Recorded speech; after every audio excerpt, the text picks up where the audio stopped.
Change the world, start off by making your bed. If you make your bed every morning, you will have accomplished the first task of the day. It will give you a small sense of pride, and it will encourage you to do another task, and another, and another. And by the end of the day, that one task completed will have turned into many tasks completed. Making your bed will also reinforce the fact that the little things in life matter.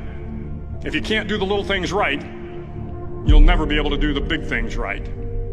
And if by chance you have a miserable day, you will come home to a bed that is made, that you made. And a made bed gives you encouragement that tomorrow will be better. To pass SEAL training, there are a series of long swims that must be completed. One is the night swim. Before the swim, the instructors joyfully brief the students on all the species of sharks that inhabit the waters off San Clemente. They assure you, however, that no student has ever been eaten by a shark, at least not that they can remember. But you are also taught that if a shark begins to circle your position, stand your ground. Do not swim away. Do not act afraid. And if the shark, hungry for a midnight snack, darts towards you, then summons up all your strength and punch him in the snout, and he will turn and swim away. There are a lot of sharks in the world. If you hope to complete the swim, you will have to deal with them. So if you want to change the world, don't back down from the sharks. Over a few weeks of difficult training, my SEAL class, which started with 150 men, was down to just 42. There were now 6 boat crews of 7 men each. I was in the boat with the tall guys, but the best boat crew we had was made up of the little guys, the Munchkin crew, we called them. No one was over 5'5". The Munchkin boat crew had 1 American Indian, 1 African American, 1 Polish American, 1 Greek American, 1 Italian American, and 2 tough kids from the Midwest. They out-paddled, outran, and outswam all the other boat crews. The big men in the other boat crews would always make good-natured fun of the tiny little flippers the Munchkins put on their tiny little feet prior to every swim. But somehow these little guys from every corner of the nation and the world always had the last laugh, swimming faster than everyone and reaching the shore long before the rest of us. SEAL training was a great equalizer. Nothing mattered but your will to succeed, not your color, not your ethnic background, not your education, not your social status. If you want to change the world, measure a person by the size of their heart, not by the size of their flippers. The 9th week of training is referred to as Hell Week. It is 6 days of no sleep, constant physical and mental harassment, and 1 special day at the Mud Flats.